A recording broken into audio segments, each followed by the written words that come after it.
Case 1. Christopher Lee Watts. The concern began when Sean and Watts stopped responding. On August 13, 2018, a friend arrived at the Watts home in Frederick, Colorado, after Sean missed an appointment and failed to answer repeated calls. Sean was pregnant. Her daughters, 4-year-old Bella and 3-year-old Celeste, could not be located either. The family's vehicle remained at the house. Shanann's phone and belongings were still inside. Police were initially responding to a missing family report, but the ordinary items left behind made a voluntary departure difficult to explain. Shanann's husband, Christopher Lee Watts, was 33 and worked for Anadarko Petroleum. He told police that he and Sean had discussed separating and claimed she had left with the children after an emotional conversation. Then officers began checking whether that explanation matched what was around them. A neighbor provided surveillance footage showing Watts loading items into his work vehicle early that morning. Watts stood beside the neighbor while the footage played. The recording did not establish everything that had happened, but it gave detectives an independent view of his movements. Watts also appeared in television interviews outside the family home. He asked for Sean and the girls to return, while investigators continued examining his account. Police learned that Watts had been involved in an extramarital relationship. Prosecutors later argued that he wanted to leave his marriage and begin a new life. That became the documented motive presented by the state, although prosecutors acknowledged that it could not fully explain his decisions.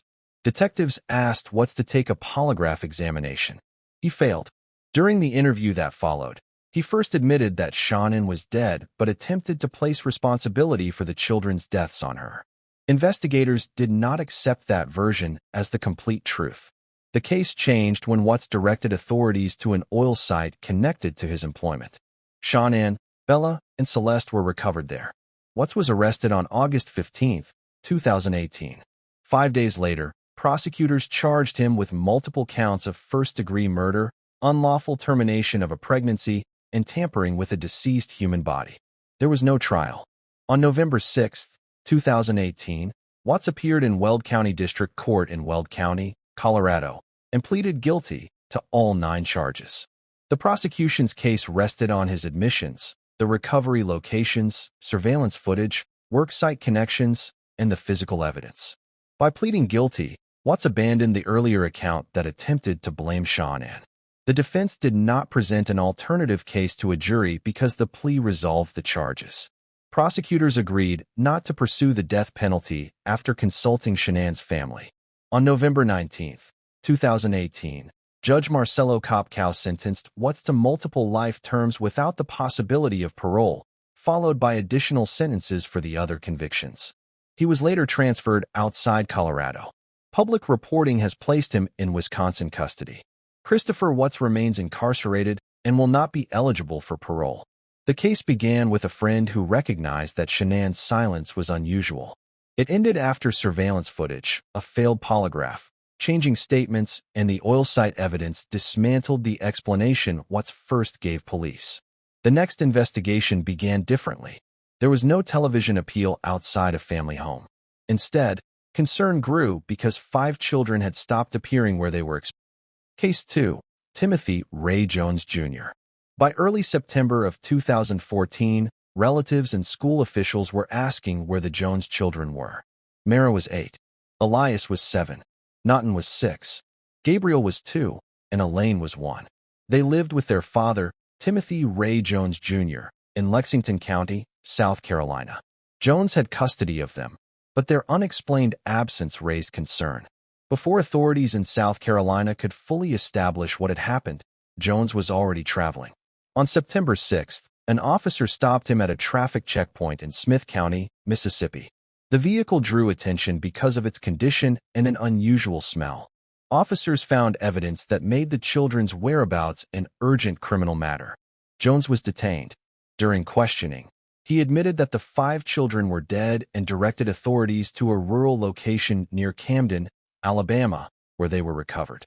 The traffic stop became the turning point. Until then, authorities had missing children and a father moving across state lines. After the stop, investigators had his statements, the vehicle, the route he had traveled, and a location connected directly to the case. Jones told investigators that events began after he punished 6-year-old Naughton.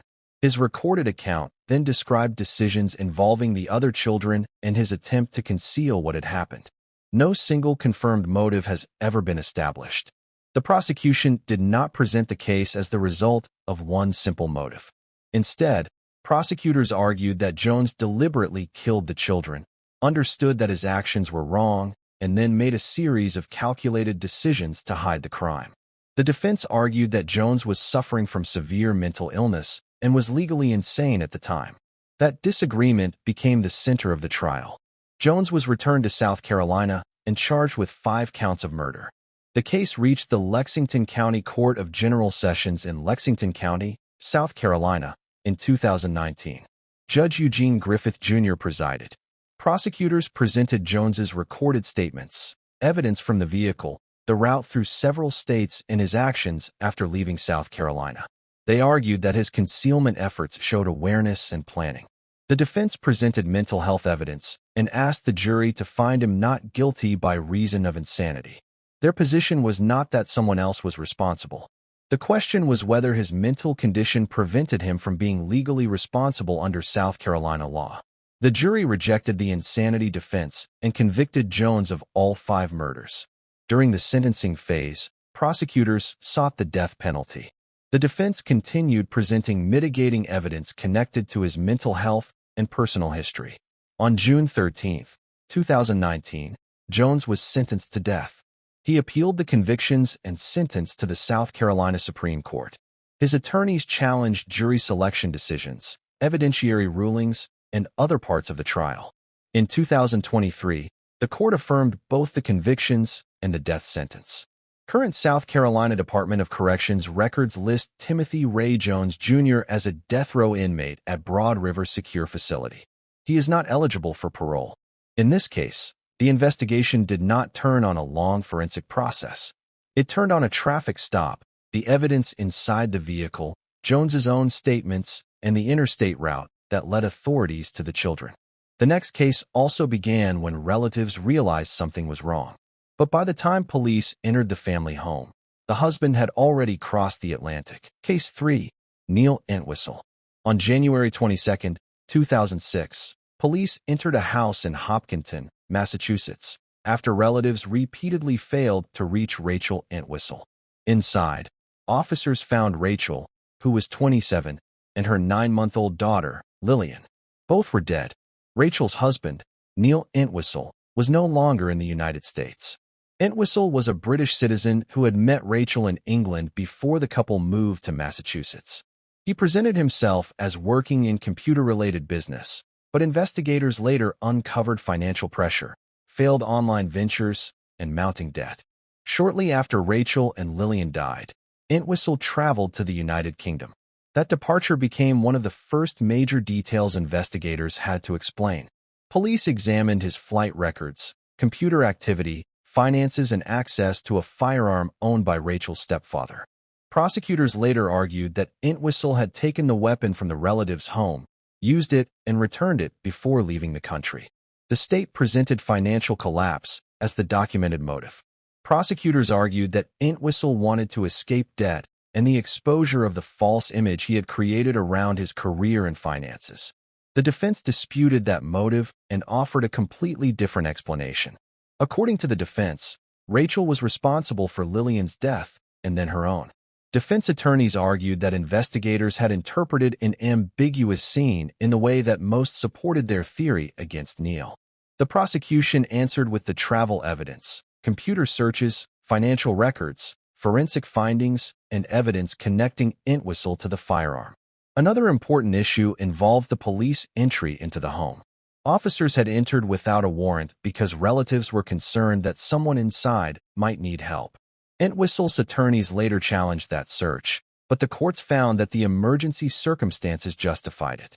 On February 8, 2006, British authorities arrested Entwistle at a London Underground station. He was extradited to Massachusetts. His trial began in Middlesex Superior Court in Middlesex County, Massachusetts, in 2008. Judge Diane Cotmere presided. Prosecutors argued that Entwistle had been overwhelmed by financial problems, killed Rachel and Lillian, returned the firearm, and left for England.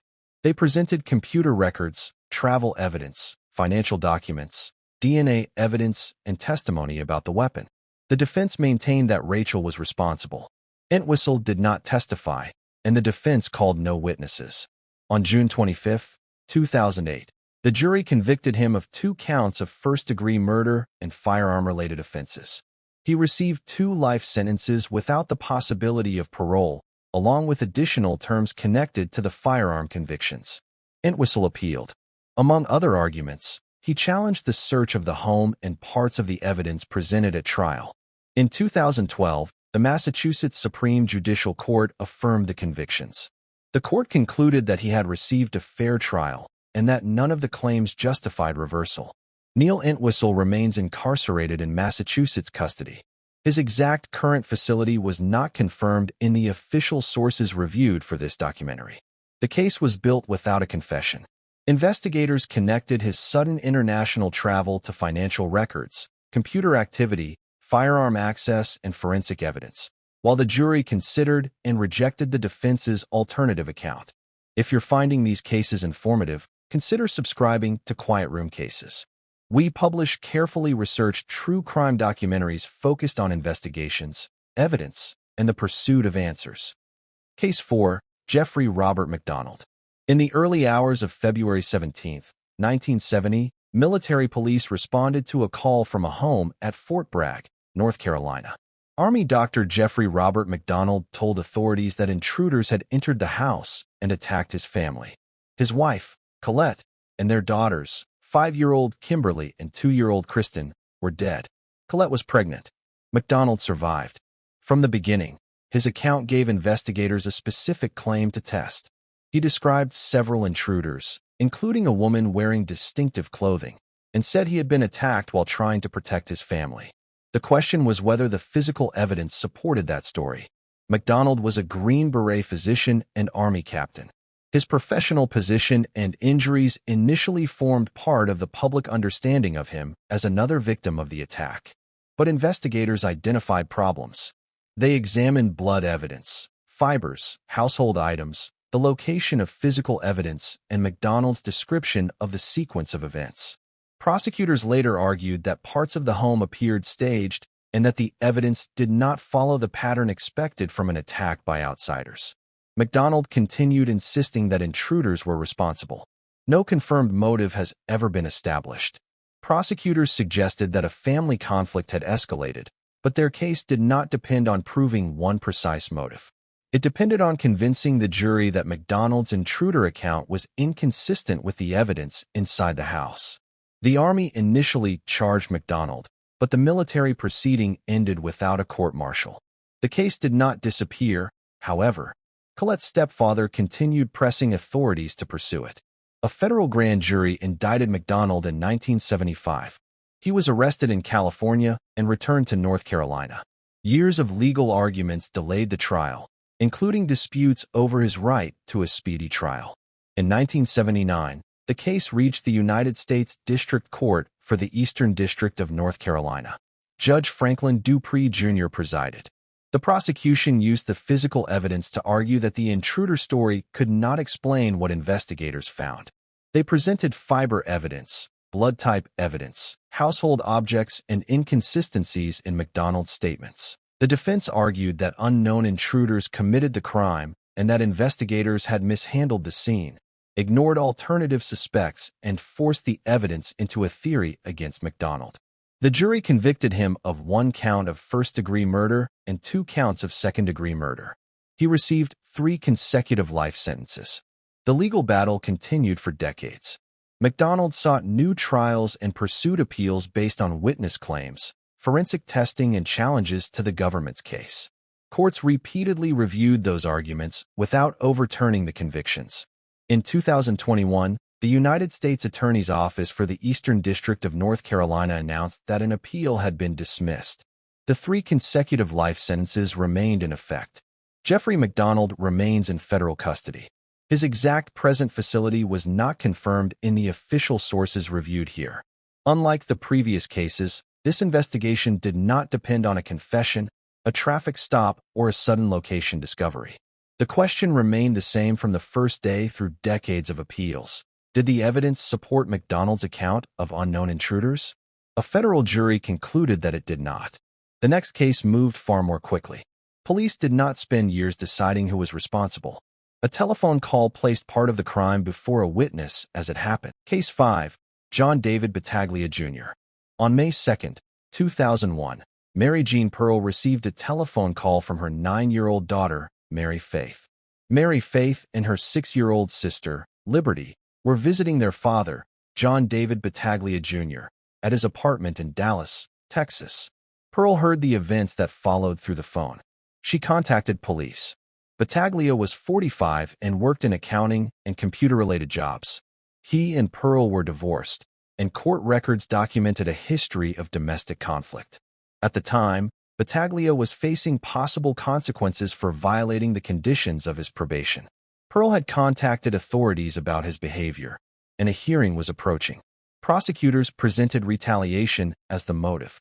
They argued that Battaglia killed the 2 children to punish their mother and inflict the greatest possible loss on her. The telephone call, the timing, and the history between the former couple supported that explanation.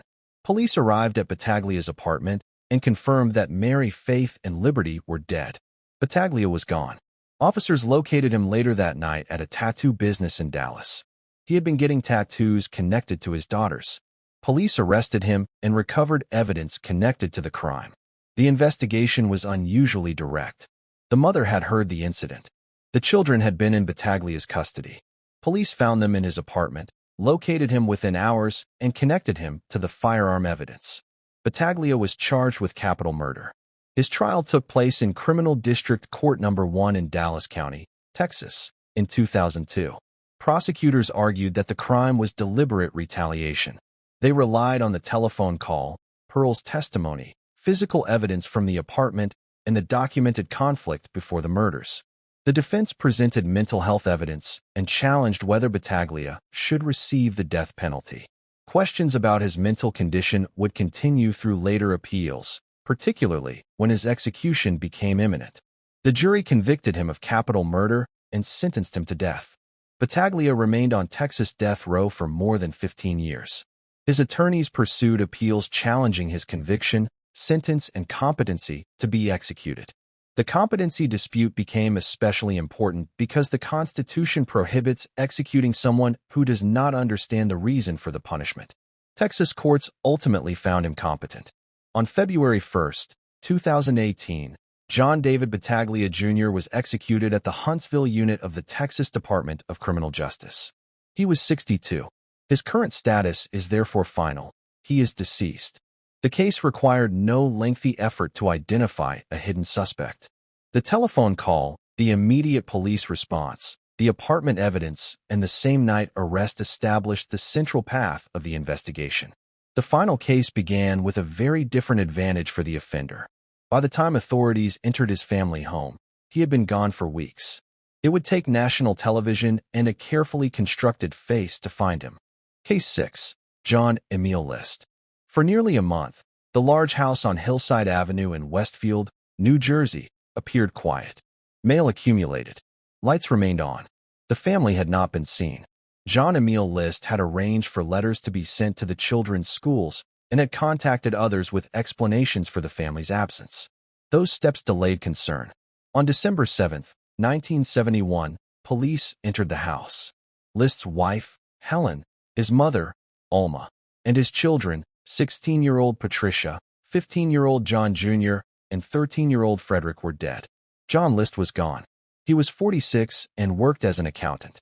From the outside, the List family lived in a large home in an affluent community. Behind that appearance, List had lost his job and was struggling financially. Investigators found a letter he had written to his pastor. The letter provided the clearest documented explanation for his motive. List described financial collapse, his fear of public disgrace, and his belief that his family members were moving away from his religious standards. He presented the killings as a way of protecting their souls. Those were List's stated reasons. They did not excuse the crimes, but they gave prosecutors unusually direct evidence of his thinking. Investigators also found evidence that the killings had been planned. List had closed accounts, canceled services, made arrangements explaining the children's absence, and left the area. But knowing who they were looking for did not mean they could find him. List adopted the name Robert Peter Clark and eventually settled in Colorado. He later remarried. Years passed, and he moved to Virginia while continuing to live under the false identity. The case changed in 1989 when it was featured on the television program America's Most Wanted.